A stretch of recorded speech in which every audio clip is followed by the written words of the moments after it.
Hello and welcome back to another episode of the LBG Reviews Retrospective Series.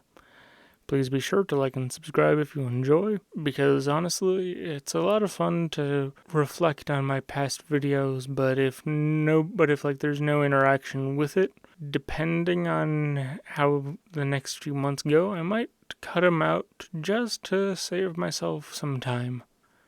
But if people start really interact with them, if they really start blowing up, and people make it clear that they want more, I'll make more.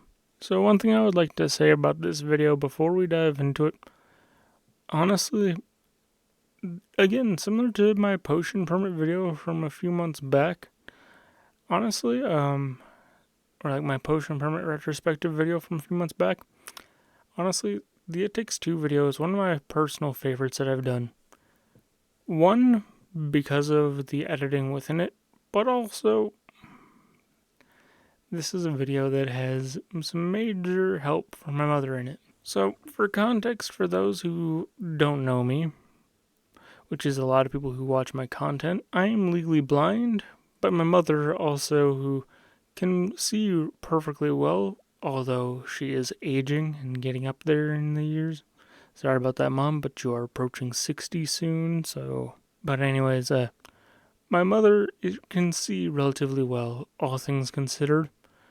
And so, although my channel usually focuses on how I play through games, but how my experience playing through games goes, the It Takes Two video focuses less on my own experiences because, honestly, my own experiences with It Takes Two is only half of the story. The other half of the story is my mother's experience playing through It Takes Two. Now, my mother is not that much of a gamer. She may have played a bunch of games back in, the late 70s, early 80s, mid 80s. Now, later in life, she tells me stories about how when she was still dating my father, how one of his friends had picked up the original NES, and how I think it was one of his friends, or maybe even my dad at that time, had stayed awake playing the original Mario all throughout the night. And my mom, even back then, wasn't much of a gamer, although back then she was basically the queen of Tetris amongst her friend group. And even now, even I sometimes struggle with competing with her Tetris skills, although, sorry Mom, but you are getting a little older and your reaction time is slowing down a little bit, but that's okay. But anyways, over the years, unlike her children, who have basically had controllers in their hands for a lot of their lives, Mom has kind of stepped back from gaming as responsibilities of a parent have piled up. But over the past few years, me and Mom have decided, you know what? Let's start playing games together. So every now and then I will look through my catalog and I will find co-op games that I think that Mom and I will enjoy together. And so It Takes Two as a really fun experience because it exposed her to a bunch of different types of gameplay, as well as having a wide range of accessibility features that we could show off and fiddle around with, figure out what makes my mom's playing experience the easiest. And so that's why this video is personally one of my favorites, because my mom also had a lot of input on this video, because I would talk about how oh, this setting in the menu, I don't really need that much, but my mom had this to say about it, you know? And since we went through a journey playing this game together, where sometimes, because we would only play for a few hours every week, where sometimes after a few hour play session, we're either really frustrated or we are celebrating over the moon because of how good our teamwork was, or just maybe Mom pulled off some really cool gameplay, or just whatever, you know? And so to have my mom's input in this video was really cool. It was a lot of fun to make the video. It was just unfortunate because this was meant to be one of the first videos on my channel, but my father last year, around this time of year, had heart surgery, and there was a lot of stress going on inside the house at the time, and so because of the amount of effort I put into editing this video, I could not bring myself to work on it while my father was getting heart surgery, and so I had to delay this video. Let's dive into the video, shall we?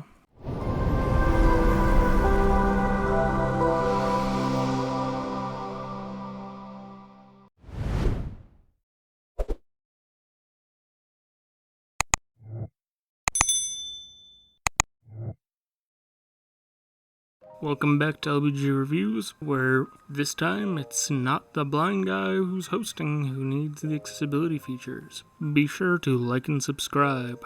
Today we'll be reviewing It Takes Two, a cooperative action-adventure game by Hazelight Studios released back in 2021. It Takes Two is a unique game where a couple, Cody and May, are struggling with relationship problems and they're on the verge of divorce. When they try to break the news to their young daughter Rose, Rose doesn't take too well to this information and runs away to a little hideaway where she talks to a book labeled the Book of Love by a Dr. Hakim and asks Dr. Hakim for help. Rose inadvertently ends up cursing her parents to take on the form of dolls that she has made to look like them. The game sees the players going through different locales in the family's home while Cody and May try to get back to their real bodies and talk with Rose about what's going on. It Takes Two has a bunch of different accessibility options. However, this week we'll be focusing on 3 of them: camera control sensitivity, aim sensitivity, and button mesh simplification. While I'm talking about this, you should be seeing the accessibility features menu on screen right now. Of the 9 chapters in It Takes Two, the ones we'll be focusing on for the sake of talking about accessibility, we will be focusing on Chapter 2, Chapter 4, Chapter 5. Chapter 2 takes place within a tree in the family's yard where the couple are kidnapped by squirrels who force the couple to deal with a wasp nest within the tree. The squirrels outfit Cody and May with 2 makeshift guns. Cody gets a sap minigun. May gets a sniper rifle that shoots I'm not even sure what. It's important to note that It Takes Two is unique to a lot of other cooperative games, where in a lot of cooperative games one person needs to progress and then the other person can catch up in some way beyond that without the other person's help. It Takes Two, the game can only progress with both players working together and cooperating. It's also important to note for the Chapter 2 section that we will be focusing on aim sensitivity, and that normally when me and my mother play on the weekends, we are on opposite sides of the TV screen. So normally she would be playing as May and I would be playing as Cody, but as you can see on the bottom of your screen, I am playing as May, she is playing as Cody. As a result, she is unfamiliar with Cody's sap gun, and even though I'm more used to shooters, I am not used to having to aim at Cody's sap. My mother is the one that needs these accessibility features, so as a result, even though both of us will remain on screen, we will be focusing on her gameplay specifically when changing the settings. So here's a before we change aim sensitivity to showcase how my mom's aim is.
And here's an after where we have doubled her aim sensitivity.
Alright, so right here, this is what I'm going to call,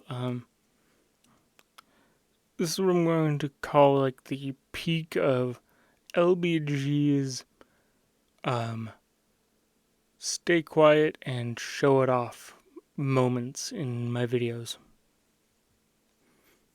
Because throughout this video, because of my mother's input, we decided, you know what?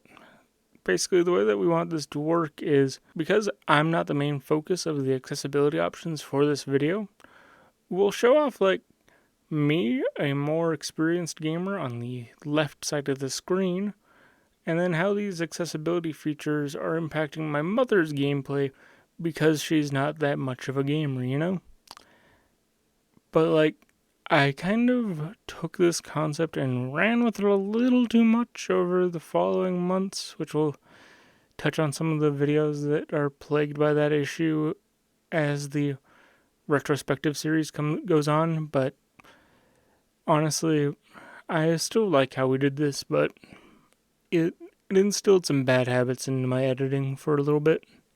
But those habits are slowly getting out of my system. My mom made some comments about how these settings helped her as we played for recording. She said that while the increase in speed helped her correct where she needed her camera to go, she ultimately struggles with just generally getting the camera to a point where she needs it to. When thinking about this, I would think that, like, for overall use, like if you're not aiming the gun specifically, the camera should honestly follow the character's back by default, and then if you move the camera then moves to show you what's over there, but then it'll snap back to the character's back once you start moving in. Now, that does not help with actually aiming the sap gun, but it would help with if she needs to turn a corner but she's already aiming. It would help if she were to stop aiming and then the camera would lock onto Cody's back again.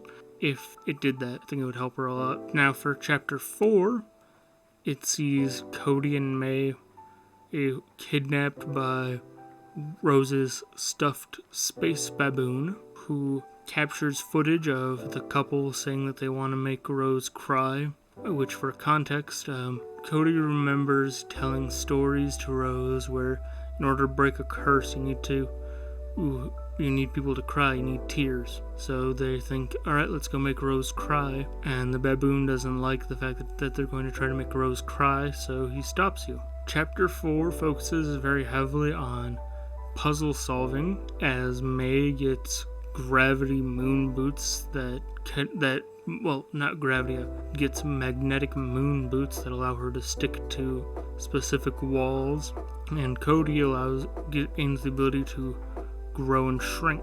As a result, we'll be focusing on overall camera sensitivity. This is another example why I think that the camera should lock onto the character's back while you're moving the character without touching the camera control. So here's before of how my mom does without touching her camera sensitivity.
And here is gameplay after touching her camera sensitivity.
And again, my mom says that the camera sensitivity helps with correcting where her camera needs to be pointed, but it still doesn't help with seeing where she needs to go.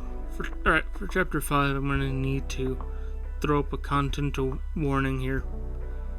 Chapter 5, at least for the section we'll be focusing on, is a very graphic section.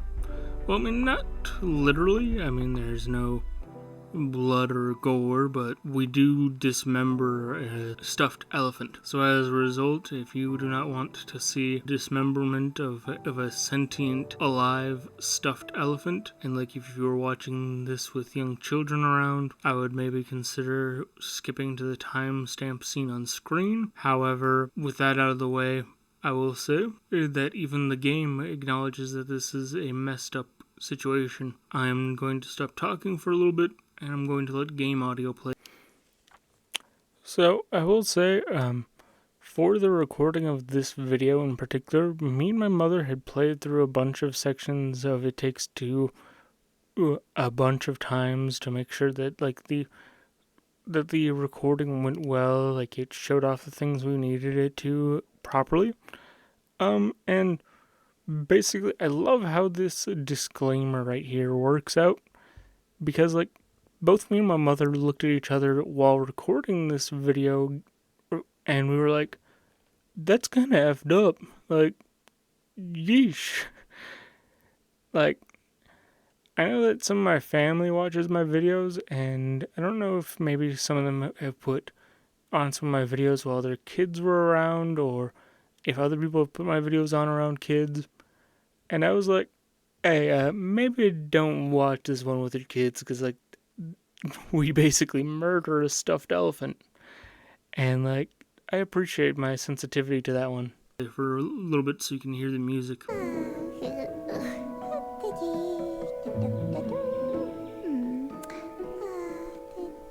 Greetings, Your Majesty. Hello. Cutie, we don't want to do this, but we have to. We have to make Rose cry! It's nothing personal, we just need to break this spell!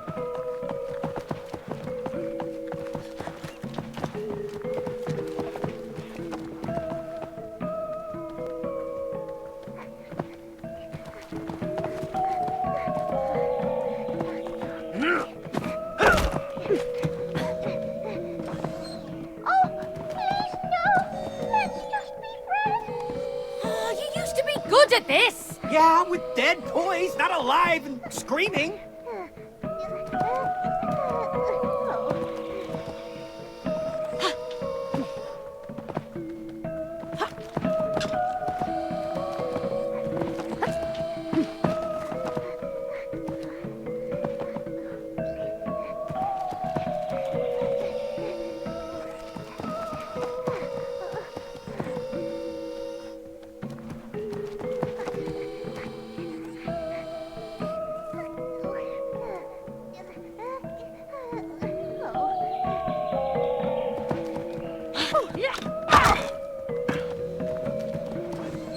We'll try to kill you softly! Cody, you can't kill someone softly. You're not helping our case here.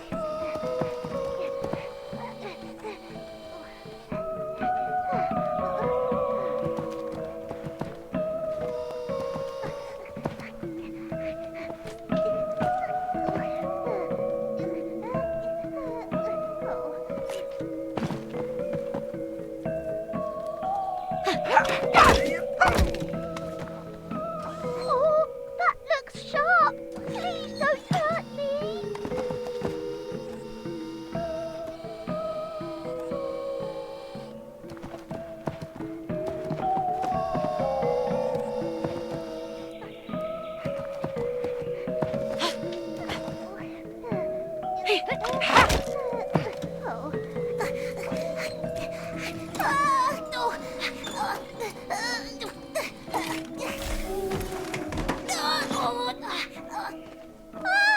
My foot is stuck.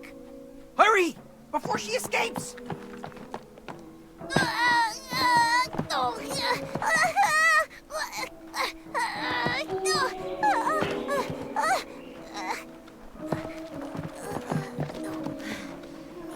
We're really sorry for this! Yeah, we don't like violence!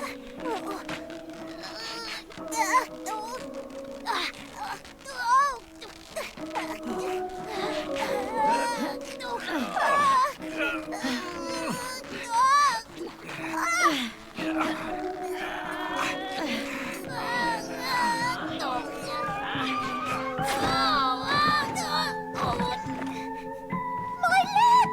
No!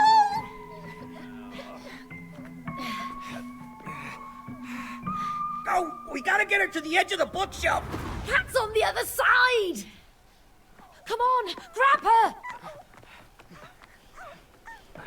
You're scaring me! Where are someplace quiet and safe. Friends are supposed to help each other. Rose!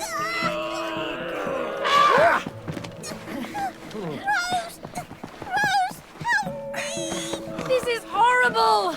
I feel so evil. Oh, me too. I'll need therapy after this. Oh, yeah. Maybe we could ask that book. Are you crazy? We need to see a professional after this.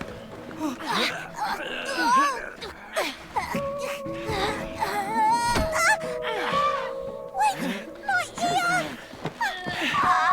I think she's tricking us. Pull me!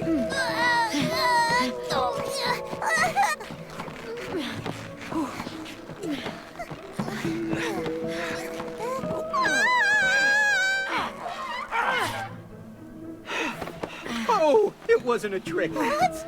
Everything is fuzzy.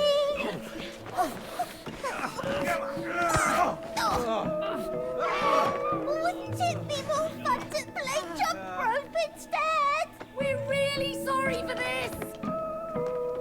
You don't have to do this. I love Rose. Don't tell us that.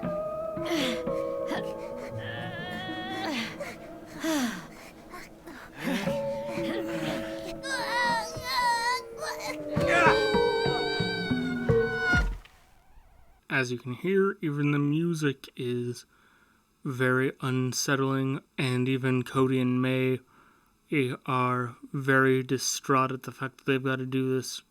Even Cody calls out the fact that he needs therapy after doing this. This section will be used to showcase simplified button mashing, as this section is one of the most button mashing heavy sections of the game. And so as a result, when we get to the simplified button mashing portion, I will zoom in on Mom's button mashing gauge to spare you from having to watch a second run of the elephant's death. Oh, and to further add to the distress of the whole situation, the elephant is named Cutie. She is the queen of the magic castle. Here's before we touched simplified button mashing.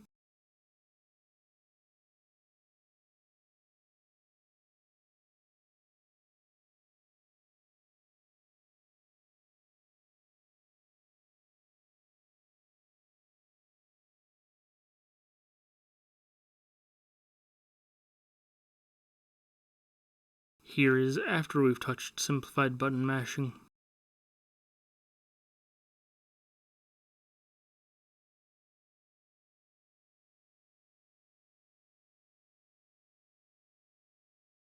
As you can see, my mom really struggled with button mashing without simplified button mashing. And with simplified button mashing, you'll see that even still she occasionally lets the meter drop a little bit.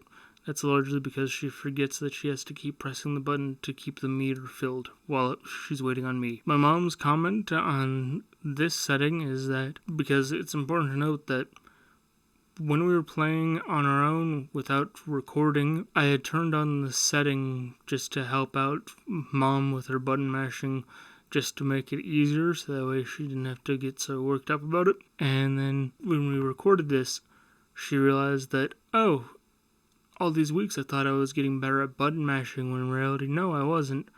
We just had simplified button mashing on. She said that it can give you a false sense of security in that way, and a false sense of improvement, but that she really appreciates the setting. All in all, I would give It Takes Two a 7 out of 10 for accessibility. The accessibility options they offer are really nice, especially for people with motor skill problems.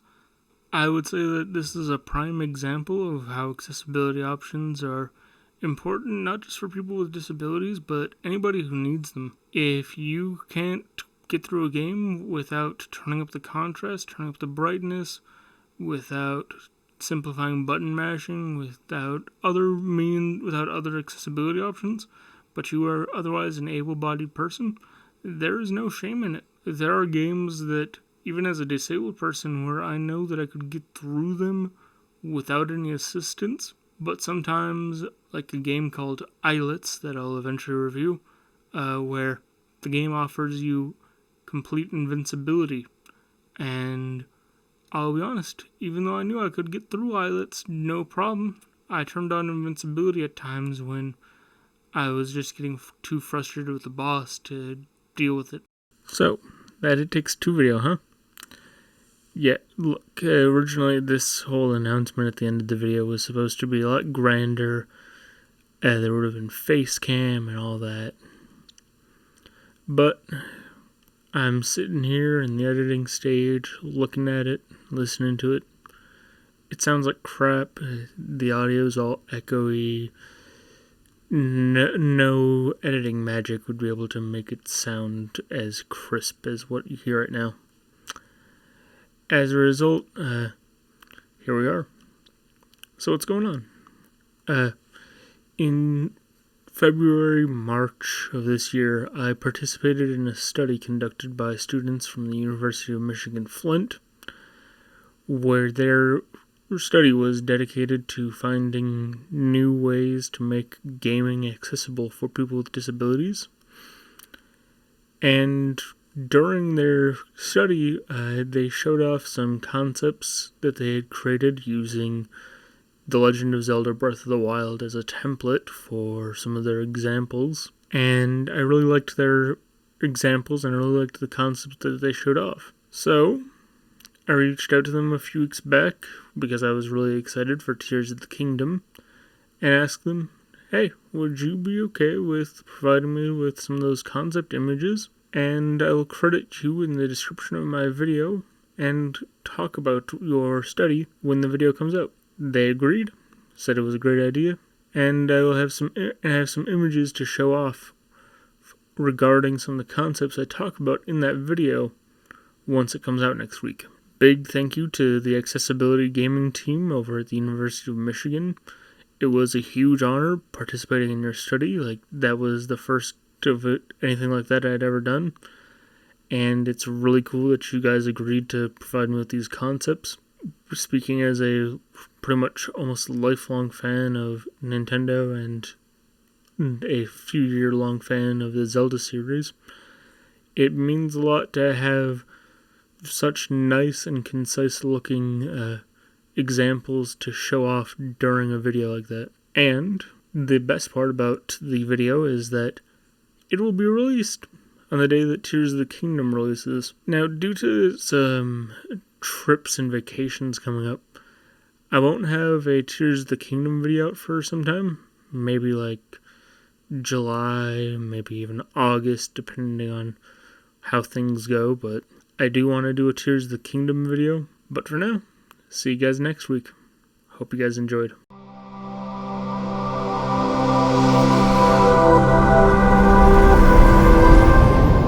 I also really appreciate this moment, showing off how my mother, showing off how the game's simplified button mashing improved my mother's button mashing skills was really good of me to do.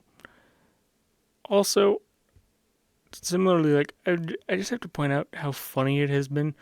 After we played It Takes Two, and then there have been other times where my mom has had to button mash, she has been like, man, now I really realize just how much I relied on simplified button mashing for It Takes Two. And yeah, it's funny to watch it in action. But yeah, I still really love this video because it shows off that accessibility features aren't there just for the people that have disabilities but still want to play the game. They're there for everybody. If you feel that turning on God mode or other things in games is cheating, be my guest and ignore the options completely. But for some of us, even some of us who don't have any physical or mental disabilities, honestly, sometimes those options are really nice because it's I don't want to have to learn how to dodge properly in this game when all I'm trying to do is sit back and have a relaxing time. So honestly, I really do still appreciate this video. But that's really the end of this video, so tune in next week when we talk about Slay the Spire, a cool roguelike card game / deck building game that doesn't really have any accessibility features, but is just a fun game to play. Man, I've been talking a lot about I've been talking about a lot of roguelikes recently, haven't I? No, okay.